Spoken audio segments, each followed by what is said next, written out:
Frozen. Your voice is frozen. It's frozen. Professor. Can everyone else hear me? Yes, I can hear you, but your voice is frozen sometimes.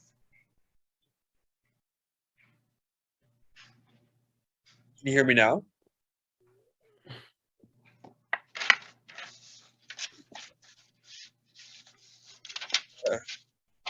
Can everyone else hear me? Professor, Yeah. can you hear me? Yeah. Okay, sorry about that.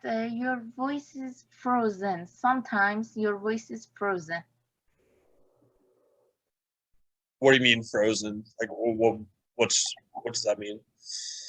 I can some sentence I can hear, but some sentence I cannot hear.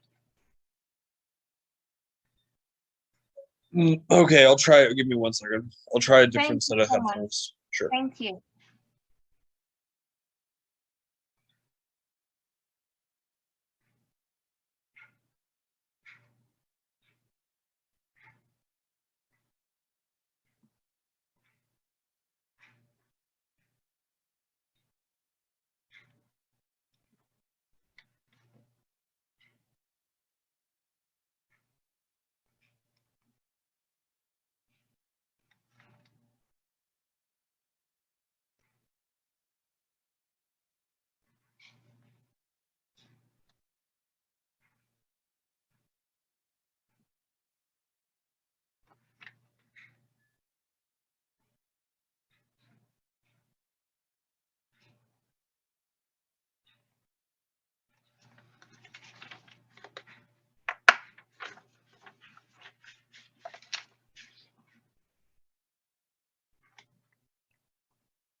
Can everybody hear me now? Yes, yes. Okay. So clear. Thank you, Professor. Okay. So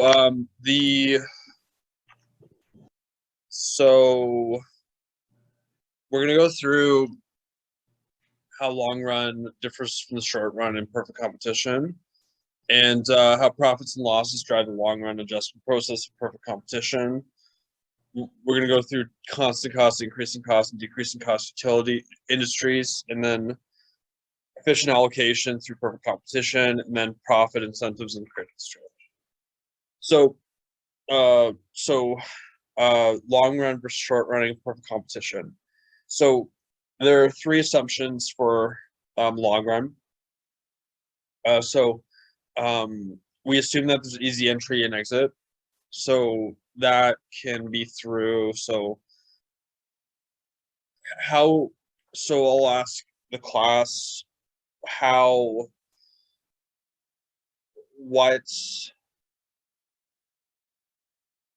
makes it easy to enter or exit? Like what things can make it easier for companies to enter and exit?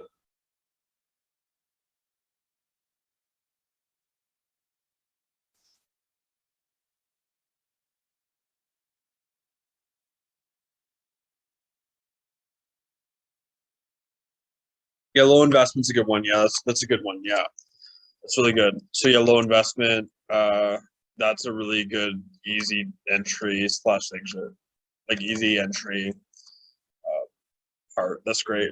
Excellent. With any other ideas? Like what else would make it easy to enter or exit?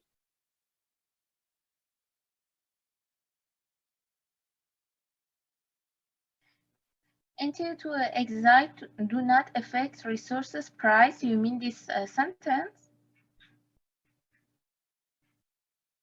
Professor? What did, can you say that again?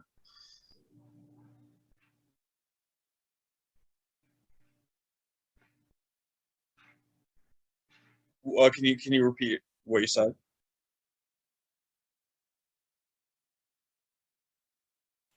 Okay, so low investment, easy entry. So then also like like no patent protection, easy entry, because they won't need patents to enter. The product doesn't require patent protection. So like along those lines, like an identical product. So like if you're selling something that requires no intellectual property rights. Identical costs, all firms in the industry have identical costs. Constant cost entry and exit do not affect resource prices.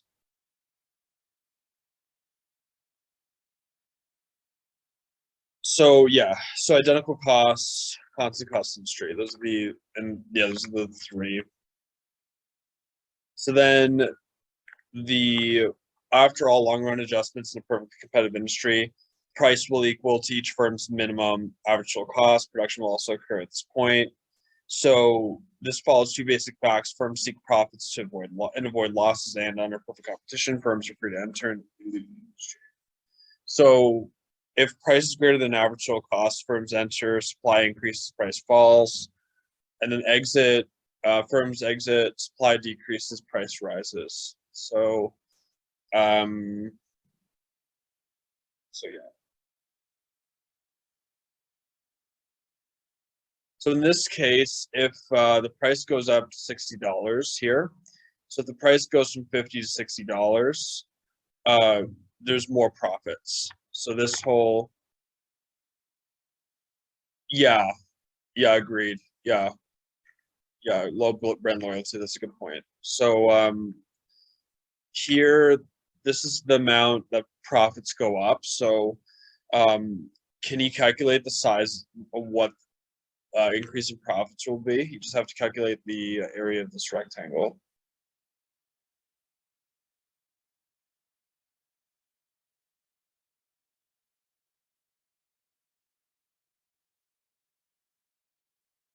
So if the price goes from 50 to $60, the profits will go up by that size, the rectangle. So what would be the size of that rectangle?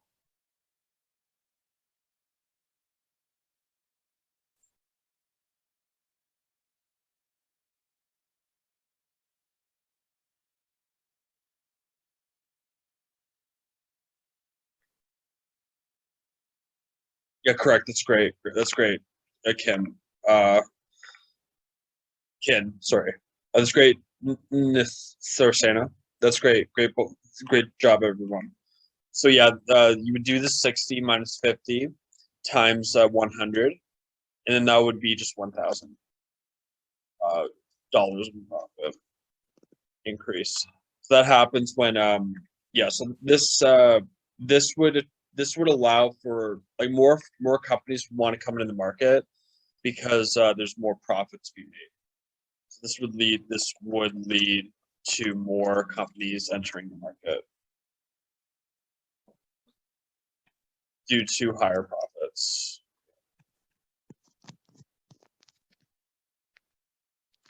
So then that would increase supply. So supply would shift right because there's more firms entering the market. So when demand goes up, that increases profits, and then that increase in profits would increase the amount of companies coming into the market. So there would be because there's a lot of them going to make more money if they come in.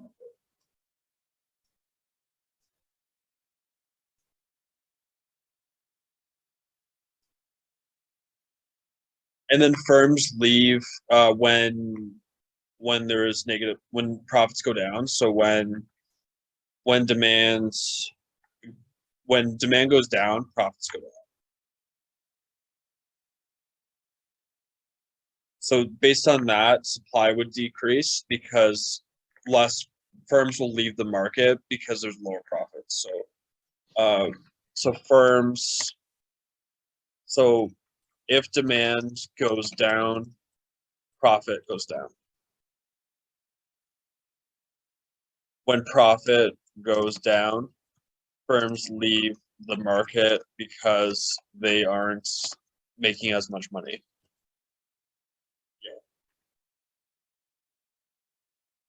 So that would decrease supply.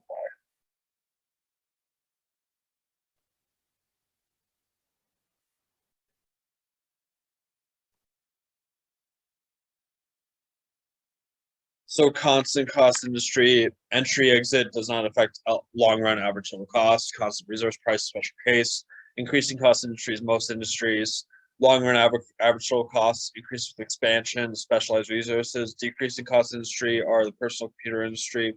Increasing cost if output tracks. So personal computer industry, computers always go down in price.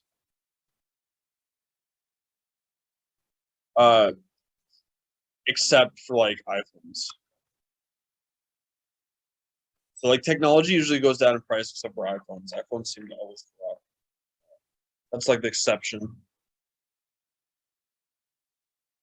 So this would be a constant cost industry where the costs stay at 50. It doesn't matter what output it is. So constant cost industry, the costs stay the same with any output. In the increasing cost industry, the costs just increase with increasing output. So increasing cost industry, costs increase with an increase in output.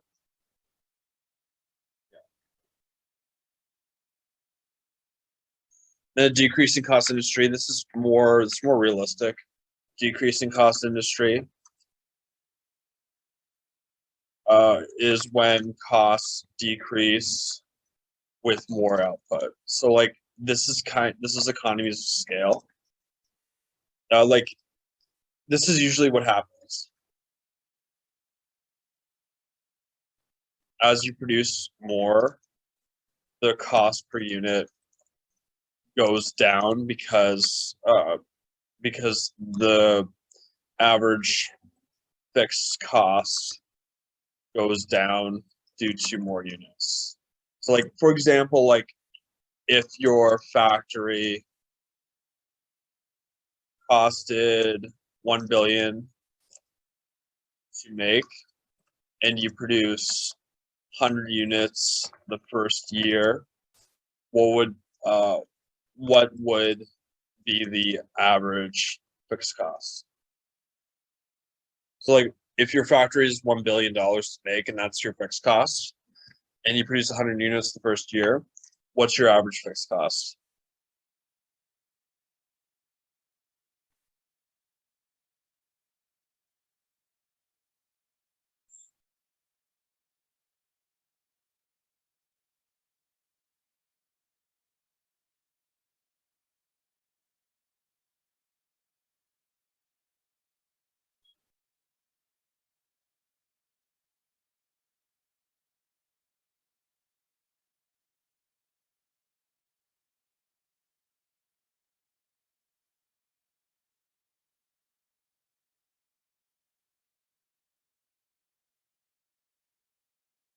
So it would be you do 1 billion divided by 100.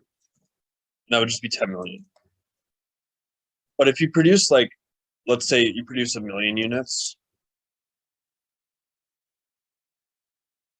you would do 1 billion divided by 1 million, and that would just be 1,000.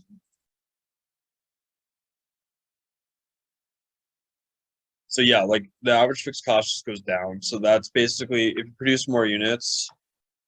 So if you produce more units, your average fixed cost goes down. So that's basically what this chart's showing.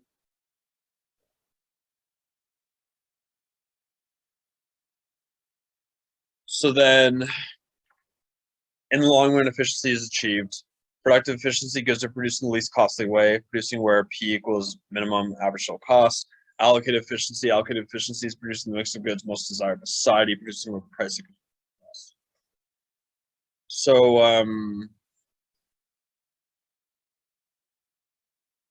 yeah. So consumer surplus is the difference between demand curve and market price.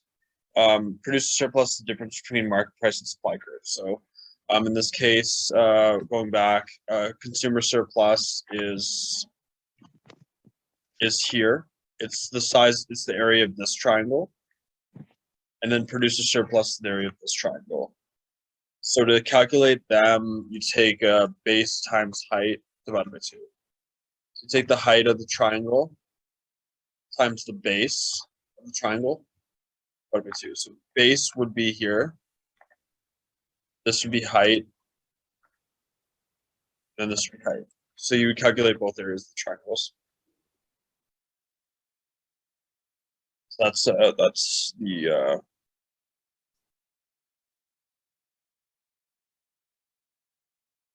and consumers. So perfectly competitive markets maximize the sum of benefit surpluses. So total surplus is maximized in a perfectly competitive market.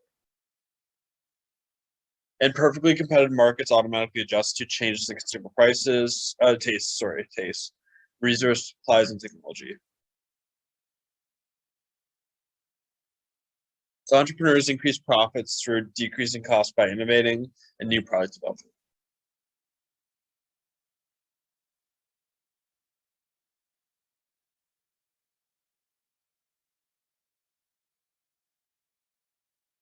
So the innovations firms achieve due to competition are considered to be the driving force behind economic growth and rising living standards. So creative destruction is the creation of new products and methods, destroying the old products and methods. So creative destruction is positive, but there are costs as well as benefits. So patents hinder creative destruction. Patents are good for inventors, but it's a problem because it keeps old technology in business, and it discourages new technology being formed by these companies. So like getting rid of patents would be positive because new companies can use a lot of so what usually happens with patents is that let's say a new company, so like an old company, so a company has a patent for technology. A new company has an update to that technology. However, they may be sued by the other company because the other company has the patent for the base technology. Barriers of entry effectively block all potential competition. The factors that keep firms from entering an industry: economies of scale, legal barriers, patents and licenses, ownership of essential resources, pricing.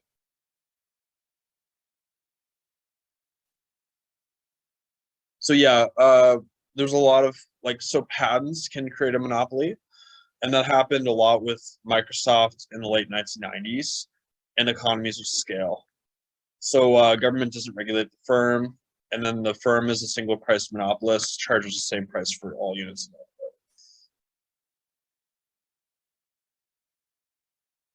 So the monopolist kind of owns everything in this case, and I will show you. So in this case, the monopolist would produce at 5 units of output. The reason why is because this is where, so the monopolist will produce where marginal revenue equals marginal cost. So in this case, they are not equal, but closest on the chart. So like there's a 12 difference, which is the closest. So they would produce here. They would set price equal to $122, and then they would make 140 in profit. So that's the highest profit here. This shows that yeah, in this case, marginal revenue and marginal cost the closest here, not maximize profit. So so like in this case, you need to find where marginal revenue and marginal costs are closest together. This will produce the highest profit of daily active users. So they haven't been facing a lot of antitrust problems lately with monopoly power, but I think in coming years they're going to get a lot more pressure from the government to be less anti-competitive. So monopolies, they increase output until MR equals MC. So they want to get to MR equals MC. And they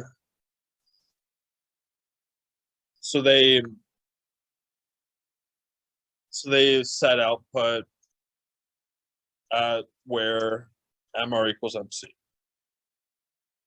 And to find their profit, you got to find the average profit per unit times the amount of units. Or you could do, to find profit, you could do total revenue minus total costs. So either way, you'll find the profit. So in this case, to get where they produce, MR equals MC. So you want to find the output where MR equals MC. So that's here. So that's at a quantity of about 5. And then if you put up the line, like you put up a vertical line from that point, this will make a price of about 125, and then the total cost would be right here at 100.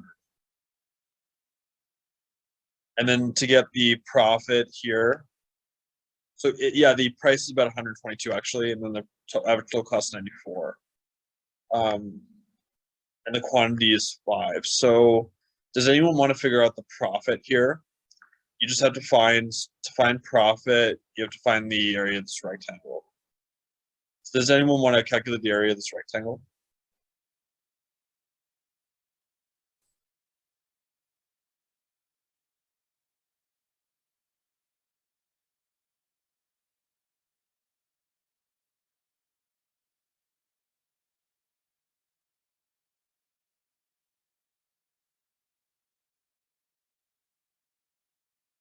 So yeah, I think you might. So 122 minus 94 times 5 equals, so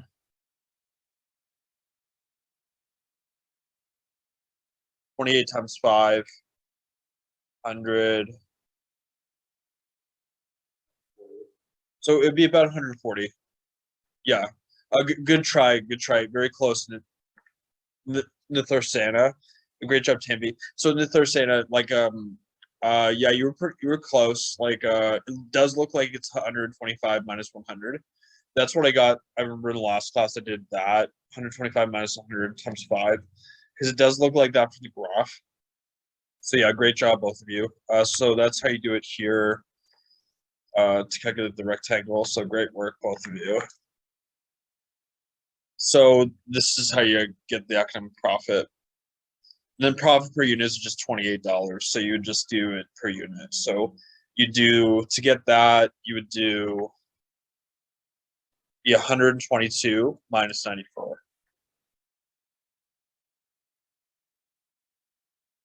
So then monopolist seeks maximum total profit, not maximum price. So they want the most profit possible. That's what they're looking for.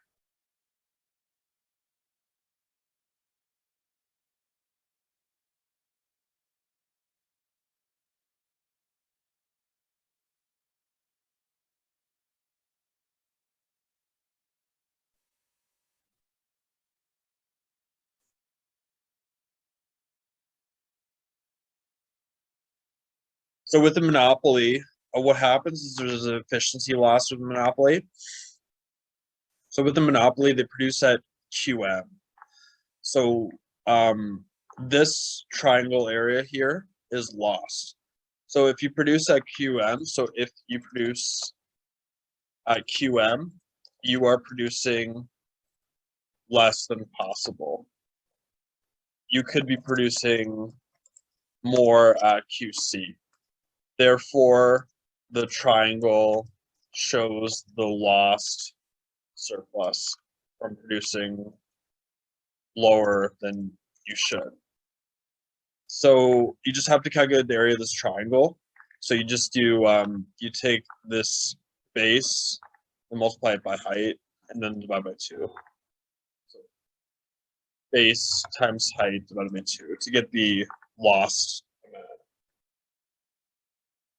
So monopolies are bad for consumers. So consumer surplus is less. Consumers get less out of what they buy. The total surplus is less, and then it's not efficient.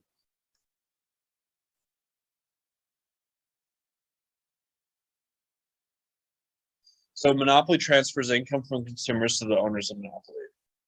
So the monopoly levies a private tax on consumers. Economies of scale. So if a company is a monopoly, they can have a lot of economies of scale where they can produce a lot and take advantage of. So as they produce a lot, they can take advantage of the cost going down per unit. So that's a benefit of being a monopoly. So like instead of producing a Q1, you can produce a Q2. So your average total cost goes way down. So like let's say like if you turn into a monopoly, your average total cost goes down. So let's say this is perfect competition right here. And then this is a monopoly. So like your average total cost is way lower for a monopoly compared to perfect competition due to economies of scale.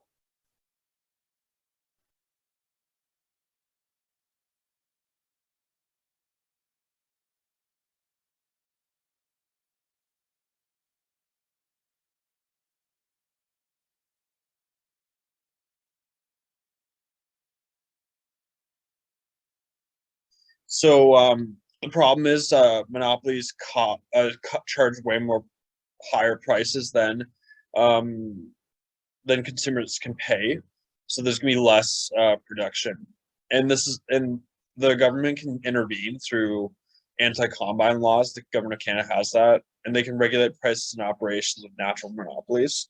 So they can force monopolies to have lower prices, and also they can just not even focus on monopolies that won't like they won't be in business in a few years because it won't be a problem. So these companies are good. Like it's good to have foreign competition because so like it is good to have foreign competition because foreign competition competes with monopolies in our country.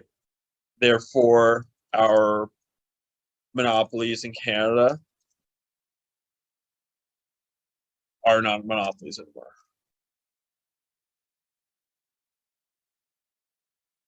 For example, Hydro One is a power monopoly in Ontario. So we have so we only have one power monopoly. However, if Tesla comes in and sells their solar panels, Hydro One is not a monopoly anymore. So it is good to have foreign competition. Stop this.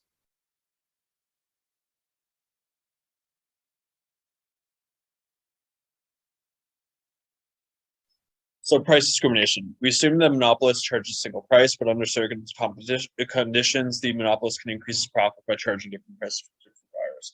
So price discrimination is selling a product or service at more than one price when the price differences are not justified by cost differences.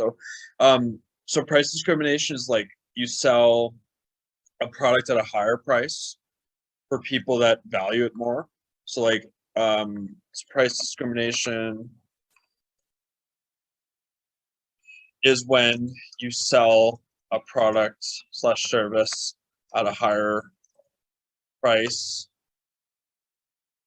for people that value it more or have more money. And then you sell the same product / service at a lower price for people that value it less or have less money. So that's basically what it is. So they set different prices. They set different prices for people with different preferences and income, basically. That's what it is. So if a person has elastic demand for something, the price will be lower because they don't need it as much because of the elastic demands. Because of the elastic demands, and then if a person has inelastic demand for something, the price will be higher because they need it more because of the inelastic. So yeah.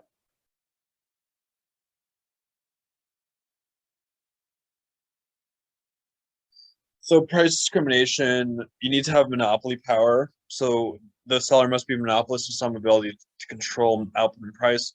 Market segregation, the seller must be able to segregate buyers into distinct classes, each of which has a different willingness or ability to pay for the product. No resale. The original purchaser cannot resell the product or service. Examples of price discrimination are airlines charge high fares to traveling executives whose demand for travel is inelastic. So airlines charge like a higher price for business class. So like higher price for business class, more of a price for first class than business class, and less for coach. And in theaters, golf courses, higher rates in the evening and on weekends when demand is strong.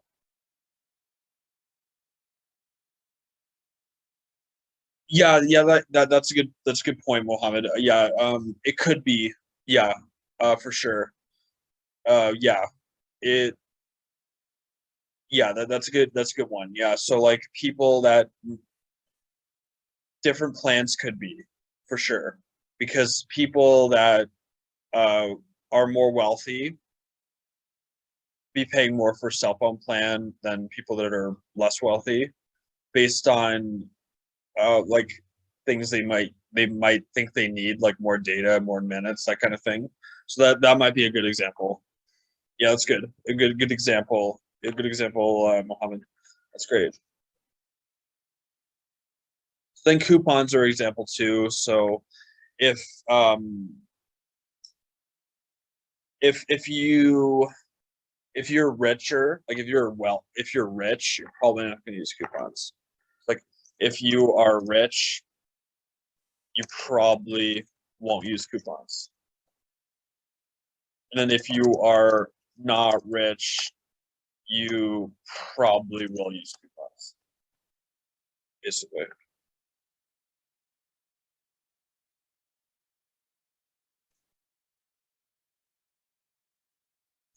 The natural monopolies are subject to price regulation. So natural gas distributors, regional telephone companies, electricity suppliers. So yeah. So regulated monopolies, they do price equals marginal cost or fair return, where price equals average total cost. So this example would be the T for like the subway. So public transportation. So they set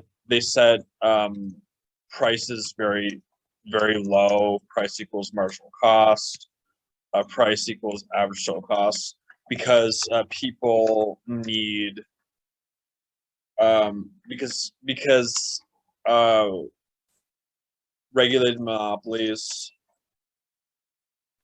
like public transportation are run by the government, and the government does not want to maximize profit.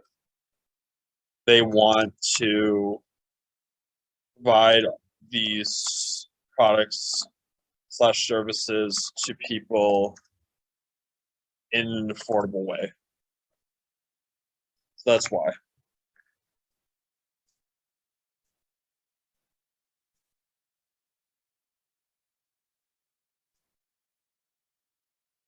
So yeah, there's online price discrimination. So watch out for this. You've probably seen it before. I've seen it too. They collect your, so you make an account on a website and they collect all your data, and then they determine how often you buy certain things, and they set a higher price if you buy it more often. Then so they've done this. They do this a lot. So like so like one, you you create an account with a company online. Two, you buy from that company. Three, the company sets higher prices on the products slash services you buy, because they know what you buy often and know that you will pay high prices for those things. That's basically what happens. Since they have your data. So they do this. They do this. Trust me, they do this. A big thing is so car insurance has price discrimination,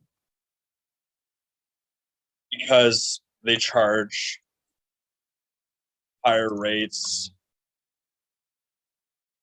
for people more likely, like for people that have higher driving risk through higher frequency